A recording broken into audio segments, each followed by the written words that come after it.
And I wish I knew that, because that would have made everything easier for me. Been there, done that. Neurodivergent in academia.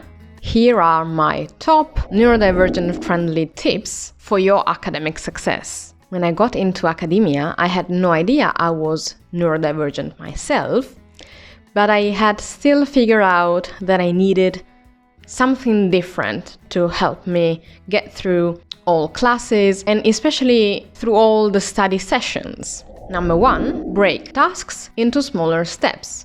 You might have heard this one before, because it simply works for everybody. But what truly helped me was to simplify my entire workflow. For instance, if you struggle with routine and simply get into work mode, which is something that I find difficult to this day, maybe add elements right to your face. For instance, as soon as you turn on your laptop, the main app that you use for your studies or your work should be right in front of you, not hidden inside some folder, because you should get started with the fewer steps possible. And if it helps you, you could do that with to-do lists, for instance, which should also pop up right in front of you first thing as you sit in front of your desktop. In my case, the only app that opens automatically is Notion, because it's the number one thing that I use now for work, so working on this YouTube channel, for instance, but also when I was doing my PhD. And if everything is clearly on the dashboard in Notion, you don't have to look for today's tasks or today's to-do list, because it's right there. And if to get to that point, you need a physical to-do list, so something right next to your desktop, then use that. What helps me is simply to automate some steps so that I don't get the decision fatigue right at the start of the day. And when it comes to breaking tasks into smaller steps, but still the fewer steps possible, this helps you feeling less overwhelmed, right? So in my case, having ADHD, I have a bunch of ideas all at once, and I wish I could work on all of them at once, right? Because I get this burst of energy, and I end up not working on anything because I cannot organize my thoughts. So one thing for me is to have Notion everywhere, on my phone, on my tablet, on my computer. If I'm working on a research project, for instance, there are so many steps and everything takes so much time that you are gonna inevitably forget some of these steps or forget that you've already done something. And that's when toggle lists or to-do lists on Notion truly help. Again, I'm talking about Notion because it's the one tool that I use the most, but there are so many other tools you can use that are similar to this one if you're more comfortable with those. But find that kind of help that is not distracting, right?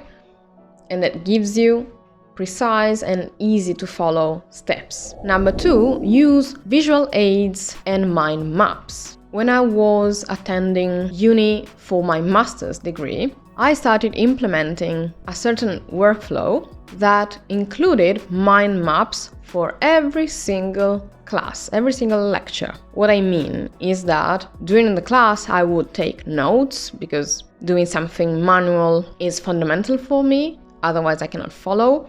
So I would write down not everything, but I would write down most of the things that were said during the lecture, and I would start already using some symbols and colors that made sense to me for that specific lecture or course. After the class, I would, as soon as I had some time off, I would start making a mind map, usually one page, about what was discussed that day. And if needed, I would integrate already what I had read about the same topic. So let me show you an example. This is as ugly as it gets, but it works. So this is one example of many years ago of how I would make a mind map right after class. I would have the main topic in the middle, And then I would start to develop these curved arrows and divide them into sections that would mean either some progression or some more detail into the same topic. First, I would write in black or blue depending on the course. Blue would be better, but I usually had black pen. And then to recall this information, I would go through the map again, adding more detail, more color, and reading out loud each section. Over the years, I realized I really need color, I need shapes, and I need a personalized system. If you are good at, making diagrams, do that. Now I believe it's a bit easier to do anything with visual aids as well, because you can take notes on a tablet directly or your PC. But I will still recommend you to at least one of these parts of your workflow to do them by hand, because again, if you're neurodivergent, you might need something physical to interact with. And sometimes a tablet with a pen, it's enough. In my case, it's not, and so I would still need pen and paper. So try out different options and see what works best for you. Number 3, create your optimal study environment. As I told you in the first tip, you should simplify your workflow, right? And one way for me to get into work mode is also to use some cues, some actions, such as I put on my glasses. These might be prescription or blue light glasses, it doesn't matter. But as soon as I put them on, my brain switches to work mode. The same goes for headphones, if you're into that. I don't normally listen to music, so I don't wear headphones while working. I'm also in a quiet environment, so I'm not in an office. There's that, or a library. Or if, like me, you need something in the background to help you with time management, then turn on the TV or the tablet or whatever you have in the background. Maybe it's your favorite show or your comfort show, something like Gilmore Girls, that just keeps going for as long as you need to work. I know a lot of people might think it's counterproductive, right? But I believe it's a neurodivergent thing instead. If I'm there with my glasses on, but there's nothing in the background, I start wasting time, procrastinating basically. There are other things you can do to help you concentrating. If you tend to look at your smartphone every now and then, maybe you could download the Forest app or any similar app that blocks your smartphone. It's a bit like a game, because you set a time, maybe it's 25 minutes, maybe it's 45 or whatever. But if you decide to use the smartphone and the time is not up, this is for the Forest app in particular, but the tree that was growing, and it started growing as you started working, will die. Because you cheated, let's say, right? So having this reward system, which is a bit gamified, might help you. I used it for a while, but then I realized I just prefer to have my phone on airplane mode, and that's it. Especially if I have something in the background going on, I don't need to check my phone. I don't know, maybe it doesn't make sense at all, but it works. So as long as it works. One method that doesn't work for me normally is the Pomodoro technique, because that would interrupt my deep concentration, right? I try to do that for longer periods, like 50 minutes or something. But just because I was studying with other people on YouTube, and at the end of those 50 minutes, there were, 10 minutes or something of a break in which we could chat and share something, I've done this and that, or ask questions to the others and maybe find help. I knew that for that period I would work with other people online, but for most of the day I would work with my own techniques. Number 4, incorporate movement breaks. I just told you that I struggle with breaks that are imposed by a timer, but we still need breaks, right? And so one way is to drink enough water that you might need to go to the restroom. Or if you study or work in the morning, then you have lunch break. Maybe you can add something to the lunch break, such as a little walk. Or you are one of those who skip lunch and go to the gym instead. I am neither. I work best at night, so I have a big break for dinner. I know it's not for everybody, I know it's not the best, but for me it works. Number 5, use unusual tools or methods. For example, have you ever tried recording yourself speaking out loud or reading out loud? Whatever topic you're working on, maybe you're summarizing a lecture and you repeat it out loud. You record it and then listen to it on repeat. For me, it's even better if it's video and audio, because I don't know if it's an age-specific issue or it's related to neurodivergence, but I need subtitles, even in my native language. And so if I'm just listening to something, I might still struggle. If I record myself, and this is something I just learned as I'm doing these videos, because after editing for hours and hours and listening to myself and looking at my face, I realized I memorize everything I say after editing the video. So it's basically a useless skill at that point.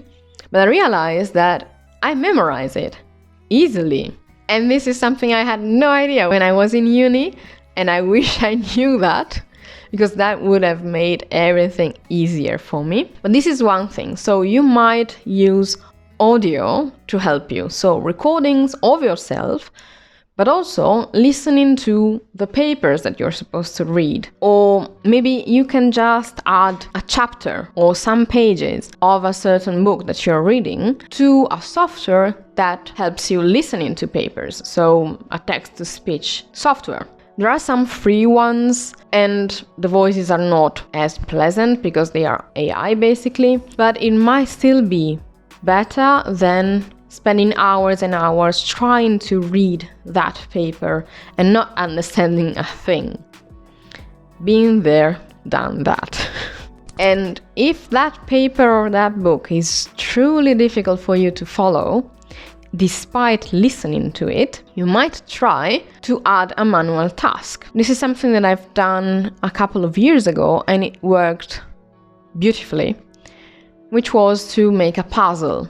It's just as if you were listening to an audiobook. And the main difference for me was that I would keep a pen and paper right next to the puzzle, and I would stay on the floor making the puzzle and take notes as soon as something important would come up. But I could spend hours and hours on end doing that instead of struggling to read the paper. Something like 12 years ago, I had to read a book for a history course, which wasn't my main field, so it was a bit trickier for me to study because I was studying languages and literatures instead. And that was a specific course I attended out of my department. And since it was so different and more difficult for me to understand and to keep track of everything and to know which dates and which kind of information I would need to focus on, what I did was I put the book on a stand. I will show you the picture. And since my hands were free at that point and I needed something physical to do when I was not underlying something, I started doing these braids. So it was at the beginning of summer and it was hot, so I thought, well, I might as well just do the whole head. And so in one afternoon, I was studying and prepping for this exam, and I did all these braids. And I kept doing these braids for 12 years or so, simply because I needed to do something with my hands, right? To keep my focus, to keep concentration on that topic. And I was successful because it couldn't have gone better, the exam, and I kept my braids. So Something else you might do is, I don't know, turn on dark mode everywhere you might need it. This is what I do, because a white page really bothers me. That's another struggle with papers, academic papers. And use all possible accessibility features you might want to add to your devices, even though maybe those are meant for some other disability. It doesn't matter. You should just focus on what works for you. No labels, no worries. Who cares? Who cares if you use a certain method or a certain feature that is meant for someone else? If it works and if you're not bothering anyone, just do it. If you prefer digital planners, use those. If you prefer physical planners or reminder apps, or if notifications on your device bother you, just turn them all off. And vice versa, if you need notifications on to remind you of certain tasks. So if automation might help you, then use it wherever possible. What we need as neurodivergent people is flexibility until a certain point, routine until a certain point, but those points may differ from the rest of the class, from your peers. What are your strategies? What's your favorite note-taking software or app? What would you recommend others to try? What are your solutions? Did you try any of these strategies? And did you try anything that didn't work and maybe you found alternatives that you might suggest? Please share everything in the comments, because some of these tips I had to pay for back in the day. Now, of course, you can find them all on the internet, but you still need to try them, right? And so, based on someone else's experience, you might find it more trusty, or you might want to try it just because someone else has tried it, and that's perfectly fine. We're just trying to help each other here.